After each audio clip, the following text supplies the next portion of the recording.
Welcome back to the channel, one and all. FishBrain Shane here. We're gonna fish today.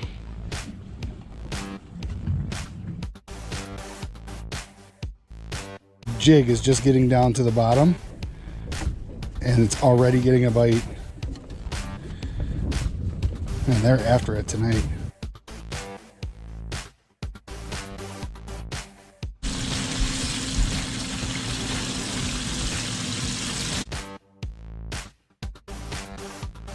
FishBrain Shane here. We're gonna get some bobber fishing in today. Stick around. We're gonna do some vertical jigging from a bobber. Basically slip bobbering down to some fish that are down around 19 or 20 feet. It's early season crappies. Let's see if we can get something done. Me and the wife on the boat. We got the dogs with us too. Check out little Miss Lily. Hi, Lily. Hi. Messing around with that. And we got the bobbers out. So let's see if we can get bobbers down.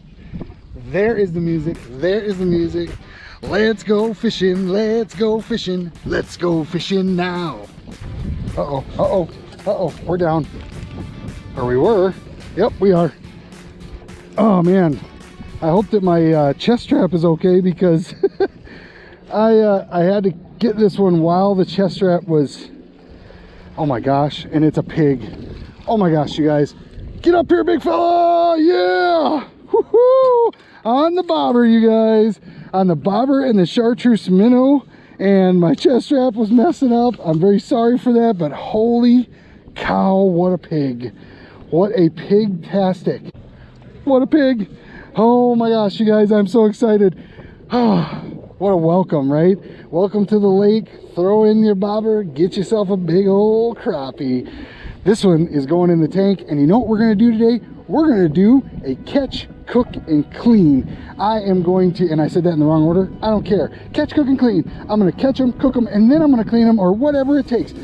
You can tell I'm excited. Listen, I'm going to clean some fish for you today. I'm going to cook some fish for you today. We're going to have a blast. Thanks for joining me again. Oh, I'm so excited. I don't even know what to say. What a pig. Woo! There we go. There's a fish. Whew. This one's fighting good. I don't know if it's a big one or if it's a big perch. It's been kind of a surprise type day. I think it's just a good keeper crappie. That's the way it looks. Yeah. Nice fish. Come on in here, boy. There we go. Good fish. Got him right in the top of the mouth. I'm going to use that trick I've showed you before with the rocket bobber. Just pop it out and pull it back out like that. Yeah, that's a nice fish. That's the size I like to eat, ladies and gentlemen. A good fat 10.5 inch fish. I go right in the tank with it. So what I'm going to do here is I'm going to put on a slip bobber. So this is the way I'm rigging it. 1/16 of an ounce jig, and I'm making sure that the presentation is exactly sideways. A bite sinker up at the top here, I believe that's the same 1/16 of an ounce. So I'm running about 1/8 of an ounce. And then I'm taking a piece of string and I'm making my own bobber ties, you know, the bobber stops. And this is super easy, you guys. It's just a uni knot. So you just take the string, you run it even with the line that you're tying it to. You make a loop as such. You take this extra tag piece and you just run it through that loop and around both the line and the loop. You go through that and around 5 times. So there's 2, there's 3, there's 4, and here we go for lucky number 5. There we go. And you just pull it from both ends. And then look, it's a beautiful, almost free bobber stop, because we're getting that old string, you know, the good old-fashioned string that you got when you made your friendship bracelets. Maybe those are coming back. Everything else from the 80s is coming back. And then you just snip this off, leave a little bit of a tag in, slide it up and down, and that's what we're using to stop our bobbers. I'm going to put a gulp chartreuse minnow on this, and the way that I hook them up is pretty specific. Again, presentation is the key, and especially when the fish are kind of neutral, which is right now, in my opinion, they're not super aggressive because it's 43 degree water temperatures. So I'm taking the chartreuse end and I want that to be up. I want it to hang sideways with the chartreuse end up and the white side down. That's the way this particular bait is colored. So I'm going to go ahead and hook it down through about 3/4 of the way, pop it out, and then just run it up on this jig nice over that bait holder. And I don't care if it's a little bit pointed up, but see how that hangs nice and natural? That's what we want. There we go. Ooh, that one barely got to the bottom before that fish took it. That is a strong fish, you guys. Hopefully it's got, oh yeah, that looks like a good fish. That's a really nice crappie. Look at that one. Let's get him in. Come on and sling in here, big boy. Wow. Got the baseball game going in the background. It's early April and we got just chunk crappies biting. Can't believe it. I'm just so excited. Thanks for joining me today. I know I say that all the time, but I'm so glad that you're here and that you can be a witness to all of this with me, because it is so special. I mean, so very special. This does not happen all the time or in all places, and just to have that thick of a fish, to be able to clean later and cook later with you. Stick around because it's going to be awesome. I'm going to show you my go-to technique to make these fish delicious. Hey, Lily, what do you think? Huh? You going to bite it? Oh, you're going to chew on the tail. You're going to chew on the tail. I know this rod is 7'6", so when this stop gets down here, I know that I'm about 7'6", right? And then I can double it. Actually, no, the 7'6" would be down here. So here's 7'6". There's about another 7. So I'm about 17 feet down. You can use your rod to gauge that, any size rod. Pretty easy to do. So if I'm fishing in a area where I know it's pretty, it's pretty much the same depth all the way around, or I'm throwing to the same depth, what I'll do is I'll go off the side of the boat here and I'll let the line all the way down, right? Get it all the way down to where that bobber stop is. And I know right now that I'm in a fairly good spot, but if you want to make sure you're way down to the bottom, what you can do is get that bobber right next to you and just keep moving this bobber stop up until it lays flat, the bobber itself. When the bobber itself lays flat, then you know that you're on the bottom, and you just pull up maybe a foot or two. Look, I could go down a little bit more. That's a foot deeper. See that? Nice. Okay. And I'm going to try and go maybe a little bit more. Let's see. Another foot deeper.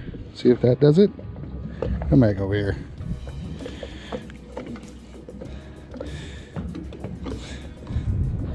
See how it laid flat? That's when you know you're actually on the bottom. So I was basically a couple feet above the bottom as I was sitting. So I'm going to go back down maybe 1.5 feet, and let's see what happens. Bobber stand up? Sure does.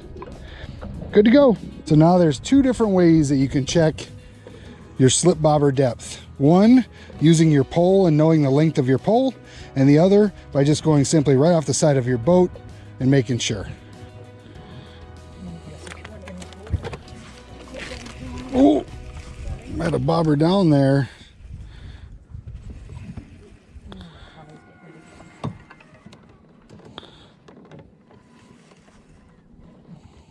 Oh yeah, I love it. Come on in here, big old Sonny. Oh, you guys, you know how much I love my bluegills. This is a nice bluegill. This is one I could definitely keep. Nicole got one like this yesterday. What a beautiful fish. You know what I'm gonna do though? I'm gonna go with my gut, and I'm gonna pray to the bluegill gods, and I'm gonna say, send me an 11 this year. Send me a big one, and I will give you back this 9. See you later. Maybe that was silly, but let's see what happens. Throw it out. And for those of you that have never slip bobber fished before, you're gonna have to watch. It's gonna flatten out like that as the line slips through the bobber itself and goes down. Once that bobber stop that I showed you how to tie catches, that's going to be when your bobber actually stands up and you know that it's time to fish it. So I leave my bail open and everything just to give it plenty of line to go out there to it. There, it stood up. So now I close my bail and I kind of reel in a little bit of the slack. And what I'm going to do is I'm going to watch that bobber, of course, and there I just got a bite. But if I'm not getting a bite, I don't have any problem with twitching it once in a while like that, just giving it a little twitch and not making your bobber go crazy or way under or anything like that. At least I don't do it that way. There's some people that do. I'm just more of a twitch it, you know, just kind of twitch it a little bit once in a while and then let it be. There we go. There's a fish. I just got my sweatshirt off because it's warm out here. And this feels like it might be a decent fish. I'm glad I make it back in time for it. Yeah, nice. That's a good crappie. Nice fat one. Check that fish out. Good one. That's a good eater right there, boy. I'll tell you what. That's going to go great in the fish fry. Man, really excited about this. This is going to be awesome. Into the tank with him. There we go. Well, that's a nice fish. Oh, yeah. That one's fighting hard. Holy crap, you guys. We got a monster here. I don't know what it is. Oh, that's a big crappie. Whoo-hoo. Oh, boy. Pig alert. Goodness gracious. That thing fought so hard. That's the hardest fighting fish of the day. My goodness, what a pig. Holy cow. We're gonna have to put him in the tank. Unbelievable. I mean, it feels like a pound and a half, pound and 3/4, but fought like a sunny. You guys know how much I love the sunfish. This one fought like I would have swore to you it was a sunfish. That's how hard it fought. Man, what a pretty fish. Look at that. Let's go ahead and put him in the tank. There we go, right away. As soon as it got down. There we go. That's a good fighter there. There's something about them crappies. There's just something about that black and white fish, you guys. What a beautiful fish. Look at how nice this fish is. There's just something about it, isn't there? Whoo, my goodness. It's just amazing. It's an amazing way to fish. It's a repeatable way to fish. I put a bite sinker about 18 inches up. I got a jig. Usually I run a 1/16 when I'm running this slip bobber setup. So I got a jig, I got my chartreuse gulp minnow on there, and then I run the rocket bobber because it can go either as a pinch bobber or the slide bobber. I don't know, I'm kind of losing, or the slip bobber, I should say. Kind of losing myself there because I just love these fish so much. And I'm telling you, these fish, for some reason, these fish just, don't they do it to you?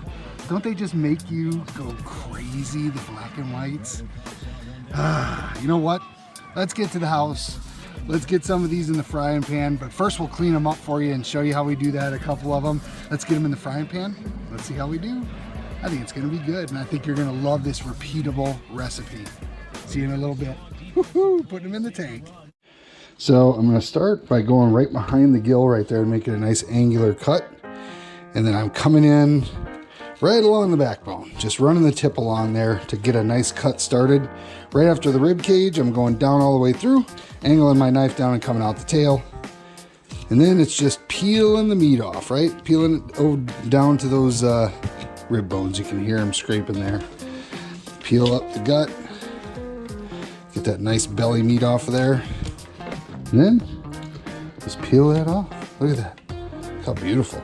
And I can tell I got a couple of rib bones in there, so I'm gonna just ease that last rib bone out of there. Don't be a sneaky little rib bone guy.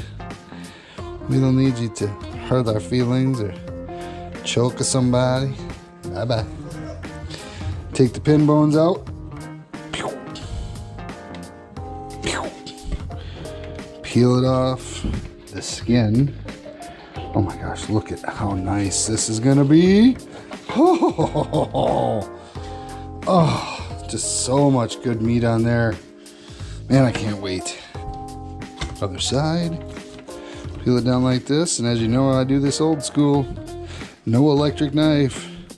Always just a bone-handled fillet knife built by a caveman in the 1800s, because there still was a few, you know, they lived in France. This is a French caveman built family heirloom bone-handled knife from France. Here we go. We're gonna go down through. You're very lucky, fish, you get cut with the French knife. French. There we go. Get the pin bones out of it. And then let's separate the fillet from the skin with love. See that? Love. Yes. Very nice. You don't need to be in there anymore. Pin bones. Bye-bye. See ya. Oh boy. That there's a clean fish. I got a lot more to go. I'm gonna go ahead and get the rest of these cleaned. Be back for the cooked portion. Got all those fish cleaned up. Now they're in a bowl here. I'm just rinsing everything off. Just getting all the schmutz off until I see nice clean water. I think this is one of the most important things about making fish, and that's taking care of your fish. Really cleaning it off good, making sure there's no bones, making sure there's no scales, taking these red parts and wiping the blood out of them.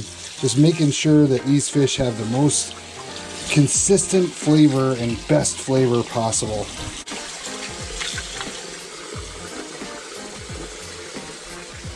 I got the water running on the fish, so they're getting nice and cleaned off from it. I got the oil in the pan, and I've got Shore Lunch original recipe in a gallon bag.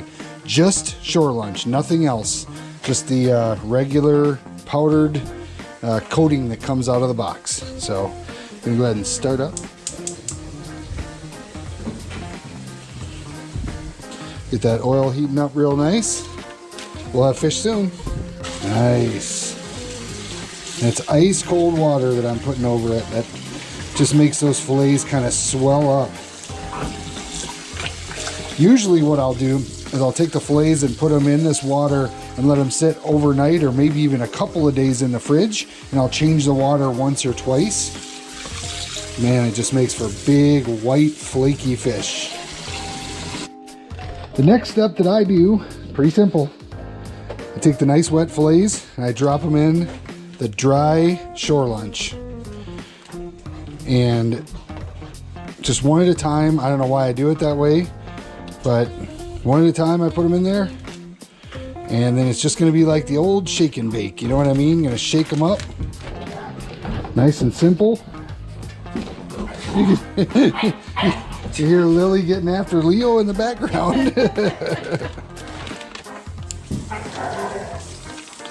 All right, so let's go ahead and shake these up.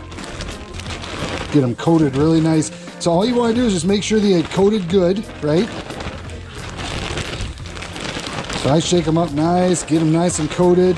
You're gonna see that the bag's gonna kind of cloud up, but these are gonna be coated really, really well. You notice I didn't do any egg, I didn't do anything else, just the bag and the seasoning right out of the Shore Lunch box. Shore Lunch original recipe, that's all. The oil's nice and hot, and it looks like these got coated really well. So I'm gonna go ahead and lay a first piece in and let's see how it sizzles. Oh yeah, good to go. Another couple pieces in there. Probably do this amount in about 2 batches, I suppose.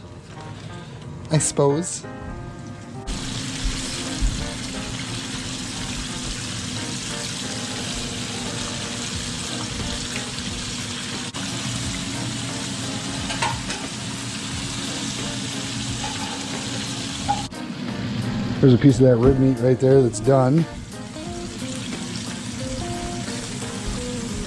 Oh, looks close.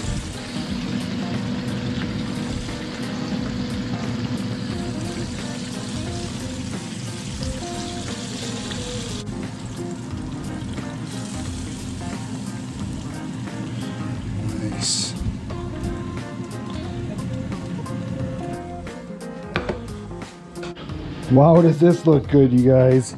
I'm telling you, you know what? Let's be real. Let's put a couple more on there, right? Let's just fill the plate right up. And I gotta try one of these rib pieces first.